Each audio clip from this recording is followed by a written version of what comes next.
So in this session, today I am going to talk about anatomy of stomach. So stomach is a part of GIT. So GIT is also called as alimentary canal, which is the part of digestive system. And what is the location of stomach? The location of stomach, it is located in the abdominal region, in the left hypochondriac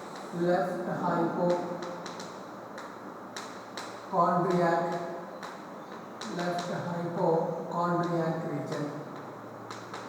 Stomach in the abdomen is located in the left hypochondriac region. So what is the function of stomach in the digestive system? The function of stomach in the digestive system, it is majorly meant for storage of food particles. It acts as a temporary reservoir of food particles and it is meant for digestion of food particles. So what is digestion? Digestion is simply breakdown of large particles into the simple substances. Stomach in the abdomen, which is a part of alimentary canal or GIT, and it is meant for temporary storage of food particles and also breakdown of complex substances into the simple substances. Simply, digestion is the major function of stomach in the GIT. Okay, and stomach is meant for absorption. So the absorption function of stomach is very less compared to that of intestine. So what is absorption?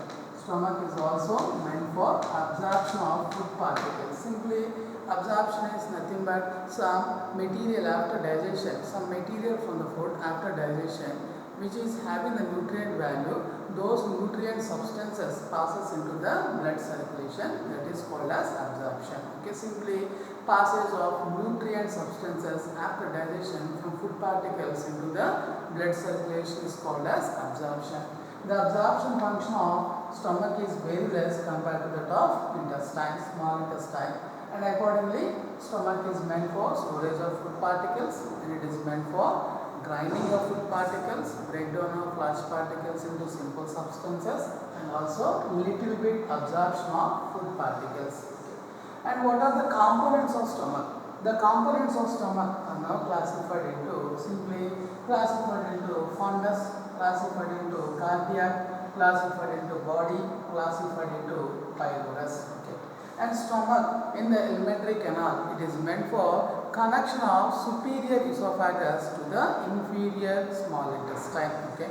Superiorly, we can see the esophagus. So esophagus, stomach, small intestine, totally it is a tubular structure.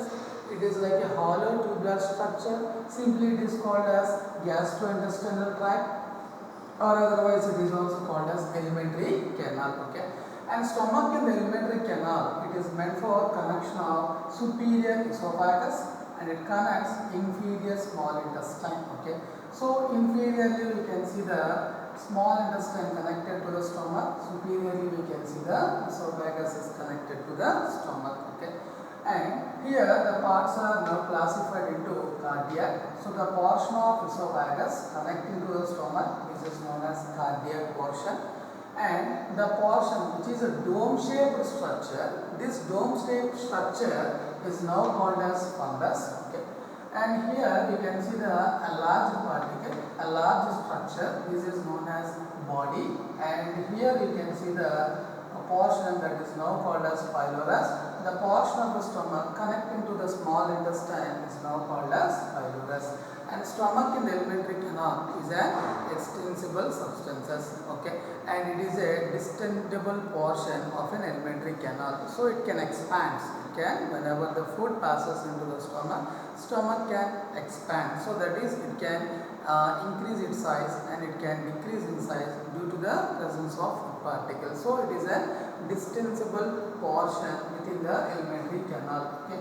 And here the pylorus. So the pylorus, this is the portion of the stomach which is connected to the duodenum of small intestine is now called as pylorus.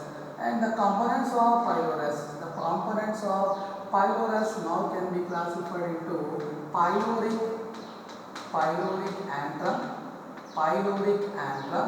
and also classified into pyloric canal. So the pylorus again represent two components. Now they are known as pyloric antrum, pyloric canal. Pyloric antrum, the portion of pylorus facing towards the body is now called as pyloric antrum, and the portion of stomach facing towards the pylorus, now it is called as pyloric canal. Pyloric canal. Okay. And here the curvatures present in the stomach now can be classified into lesser curvature, now can be classified into greater curvature.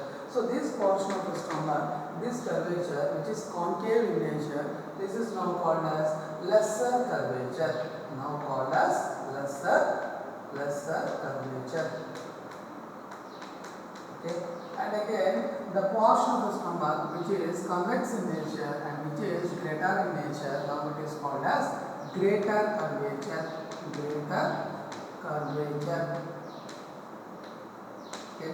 And coming to the histology of the stomach. So when you look into the histology of the stomach, so when you cut this portion of the stomach and when you study the histology is nothing but studying about the tissue, studying about the cells is nothing but histology. Okay. So when you cut this portion of the stomach and when you study in detail, so the wall of stomach is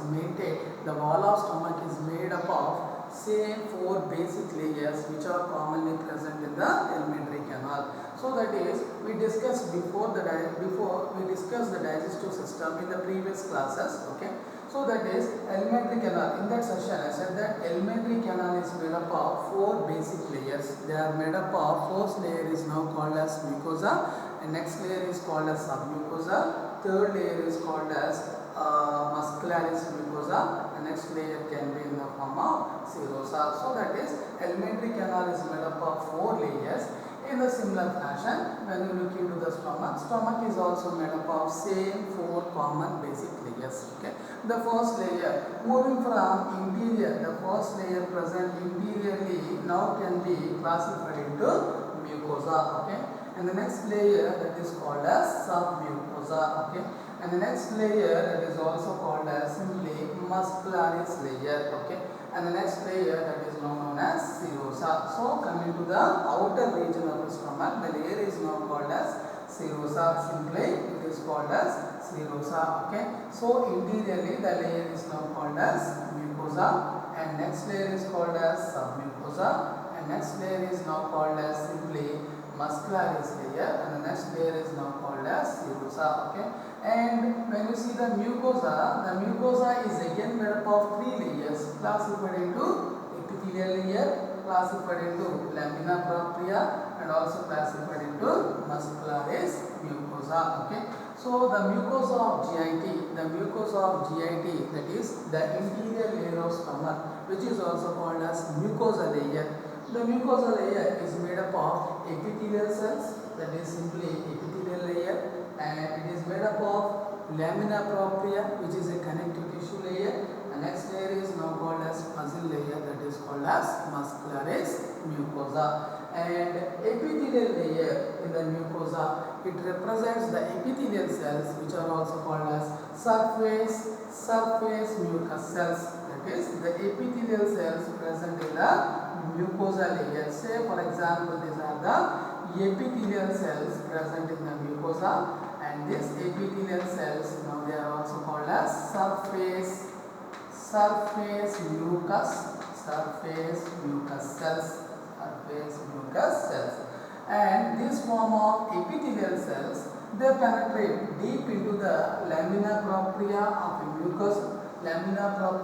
mucosa, and now within the stomach they form the pillar-like structures. Say for example, this cut portion of the stomach, when you see in clear, when you see detailedly, we can notice the presence of mucosa layer. This is nothing but the mucosa layer.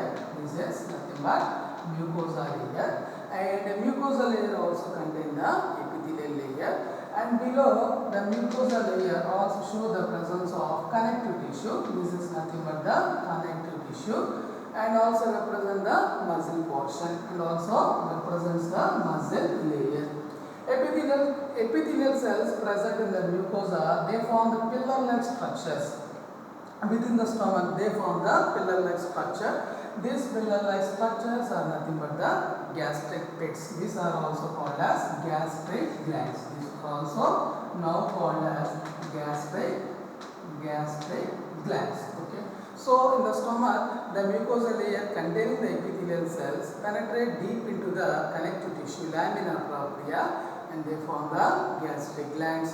And the spaces present in between the gastric glands, they are also called as gastric pits. These are also called as gastric pits. Okay. And what does the gastric pits contain? In general, gastric glands produce some kind of secretions, and this kind of secretions are now opened into the gastric pits. Okay. And gastric glands again represent cells classified into 4 types of cells. They produce different types of gastric secretions. The cells are now classified. So here the gastric glands containing the epithelial cells. Again the cells are classified into chief cells, classified into parietal cells, classified into mucous neck cells, and also classified into surface mucous cells. So for example, in this gastric gland, the epithelial cell is also called as surface mucus, classified into surface mucus cells. Okay. And here the epithelial cell is also known as simply mucous neck cell. Okay. And the epithelial cells, they are also classified into simply parietal cell, and also classified into the epithelial cells are also classified into chief cells. Okay. So all these cells which are present in the gastric gland, now they produce the secretions, now classified into gastric juice. Okay. And here the function of surface mucus cells, they produce thick secretion, mucus secretion into the stomach.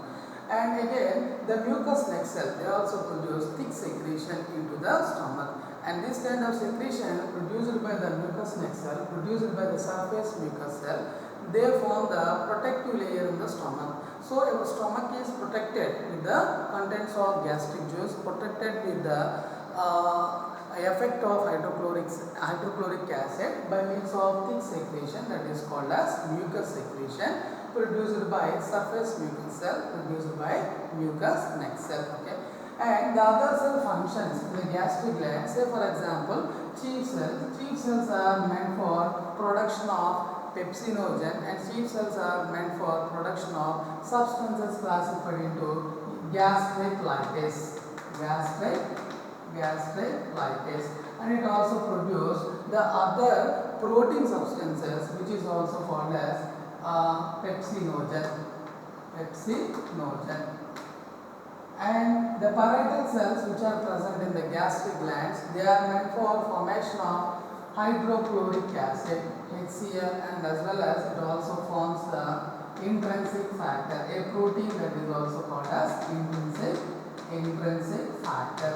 Now altogether the secretions produced by mucous neck cell or surface mucus cell, or the secretion produced by chief cells or secretion produced by parietal cell, altogether they form the gastric juice in the stomach. And what is the function of gastric juice? Gastric juice is meant for digestion of food particles. Gastric juice is meant for breakdown of large food particle into the simple substances. Okay. And coming to the other components of wall of stomach. As we discussed, the wall of stomach is made up of mucosa. Mucosa is again made up of epithelial layer. Mucosa is made up of lamina propria and also made up of muscularis mucosa. And we also discussed that epithelial layer forms the gastric glands and also contain the gastric cells. Okay. And what is the function of lamina propria in the mucosa? Lamina propria in the mucosa is a connective tissue. It also contains the blood vessel network. It also contains the nervous network. And muscularis mucosa. Muscularis mucosa is simply a muscle layer present in the mucosa layer or mucosa portion of gastric wall. Okay. And coming to the other components. The other components or other layers present in the wall of stomach can be in the form of simply submucosa. And what is the function of submucosa? So this is nothing but the submucosa. Submucosa is simply a connective tissue layer. Okay.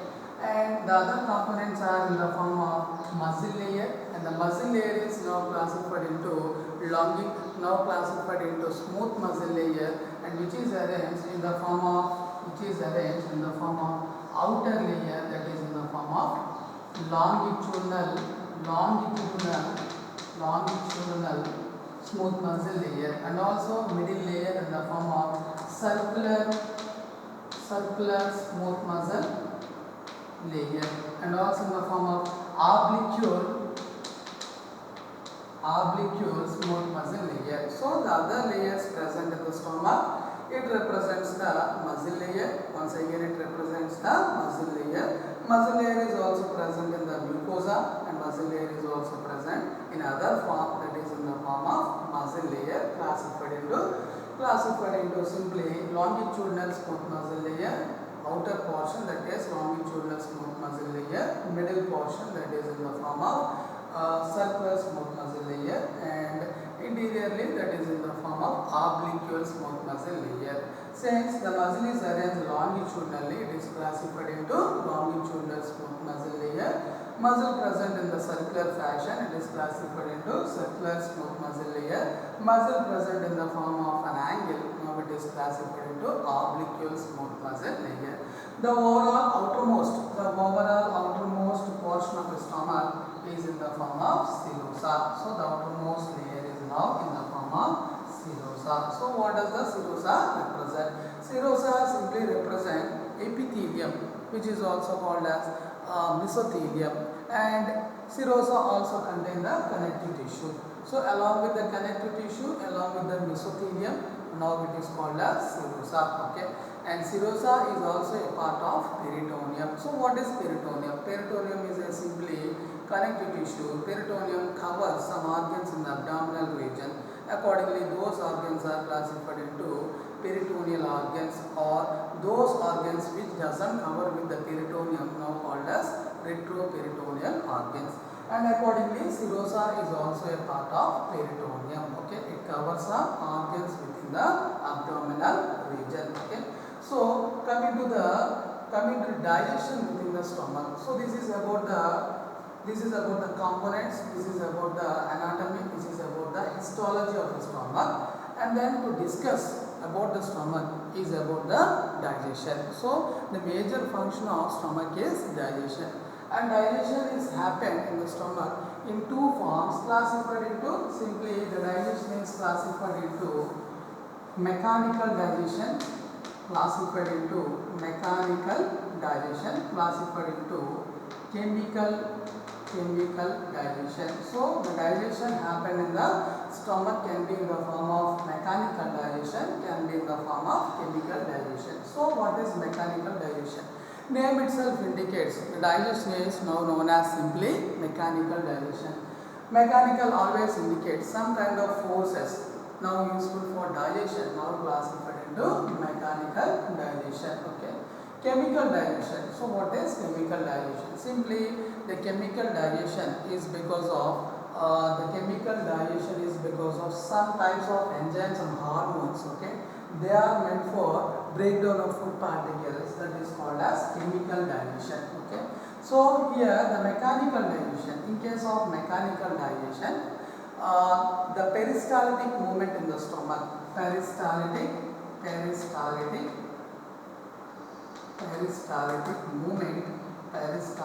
movements in the stomach is useful for producing the mechanical digestion in the stomach. And what is peristaltic movement? Peristaltic movement is nothing but a wave that passes from esophagus to the entire length of alimentary canal is now called as peristaltic movements. Simply they are the waves passing from upper portion of alimentary canal to the lower portion of alimentary canal is called as peristaltic movements, or it is also called as peristaltic waves. And peristaltic waves are simply contraction and relaxation of a smooth muscle present in the alimentary canal. It is one of the property of alimentary canal to exhibit the peristaltic movement or peristaltic waves. Then waves are generated because of contraction and relaxation of smooth muscle in the alimentary canal. Such kind of waves that generated in the stomach, now they are meant for breaking the food particles. Now they are meant for mixing the food particles with the gastric juice, and peristaltic waves now aid in the digestion of food particles. And such kind of waves are generated for every 10 to 15 seconds within the stomach, and now they are useful for breakdown of food particles.